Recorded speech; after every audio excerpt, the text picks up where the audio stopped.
Welcome to FX Options University, recorded live at the International Securities Exchange, the world's largest equity options exchange. Join the industry's top trading professionals as they provide insight and strategies for trading in the currency markets using FX options. FX options are a low-risk alternative to hedging currency moves in any market condition. Welcome, everyone. This is Steve Meisinger, your host for today's ISE webinar. I'm pleased that we have Jack Crooks with us today. Jack will be talking about capitalizing on the U.S. dollar bull market.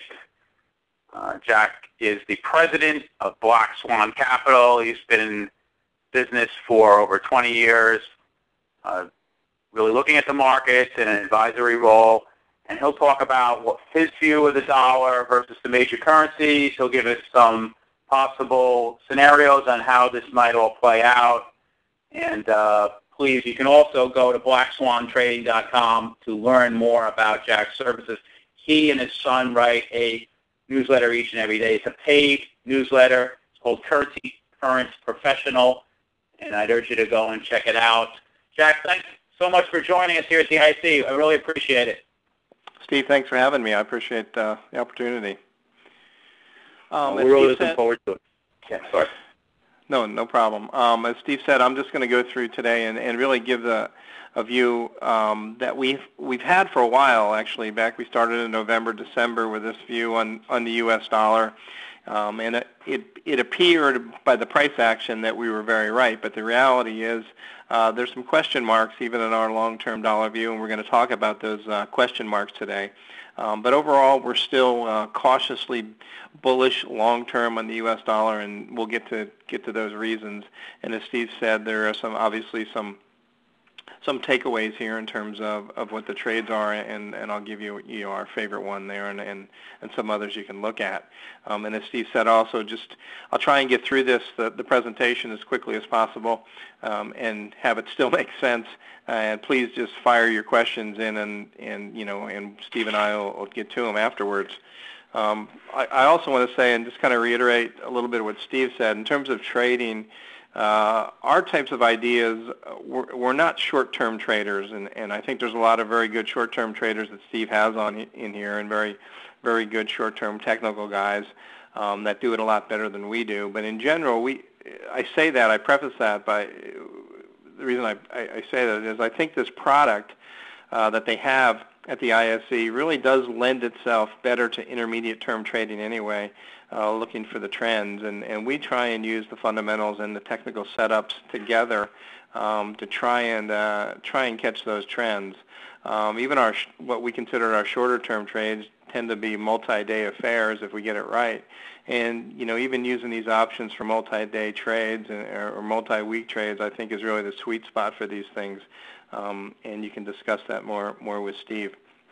That's why we like them we like these types of options for our fundamental setups. We think it particularly fits them very well. Here's a look at our disclaimer. That's ours. The first one was Steve's. First of all, this is a look at really the ISE FX options product. The key, it's accessible for your online broker just as your stocks would be. This stuff trades, and the strategies are just as you would with stocks. They've made it look like a stock option. Everything's exchange listed. Everything has complete transparency. It's dollar settled, European style exercise. That doesn't mean you can't buy and sell at any point in time. That just means you can't get exercised along the way till expiration. And as bullet point here is can be traded as spreads, and you can do all kinds of things in here that, as I said, you can do if you're familiar with options at all. There's no difference here.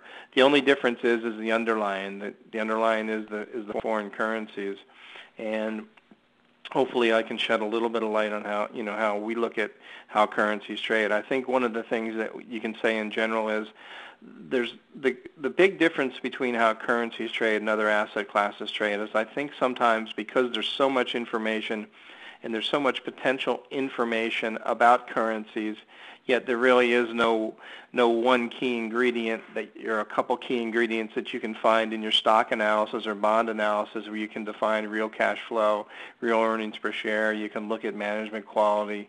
You can look at balance sheets and income statements. It's a lot harder to do that with currencies, and because of that, currencies get into trends and they get into self-reinforcing trends based on all different kinds of rationales. So the point is they tend to be a lot more sentiment-driven. At times it's a good thing, at times it's not. It means in general when something is more sentiment-driven as an asset class, they tend to overshoot on the high side and overshoot on the low side. They just overshoot their fundamentals both ways. If you're riding the trend, it's a great thing. But if you're trying to peck against that trend and saying this is overvalued, it can keep running because of the sentiment. So that is, I think, one of the key underlying differences in the way currencies trade relative to the other asset classes.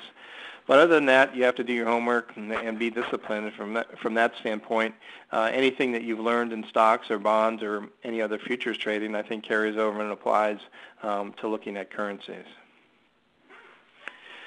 We put together this kind of pictorial as to why we thought, and we did this back in December, and we think it still applies, why we thought it made sense for the powers that be in the world, the policymakers, of all the big boys, why it made sense for the dollar to start to rally and rally. We thought it really did. A strong dollar would have gone, and I think still can go a long way in rebalancing this global economy and not putting us back in the soup where we were before.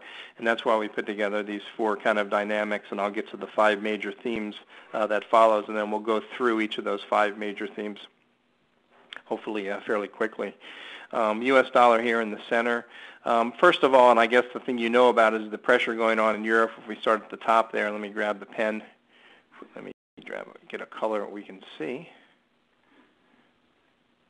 I can't see that one either. Let's try this. There we go. All right. Euro pressure right here.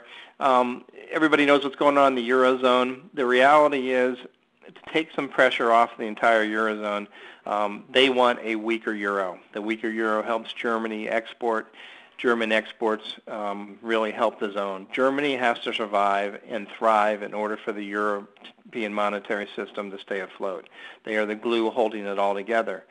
The other countries within the zone need currency relief. They can't get it when they're stuck with the euro. They have no control of their own monetary policy, and the strong euro tends to hurt them in a big way. I mean, they're worse off, obviously, and I won't go into all the Eurozone situations, but they're a lot worse off than Germany. Germany is the paymaster.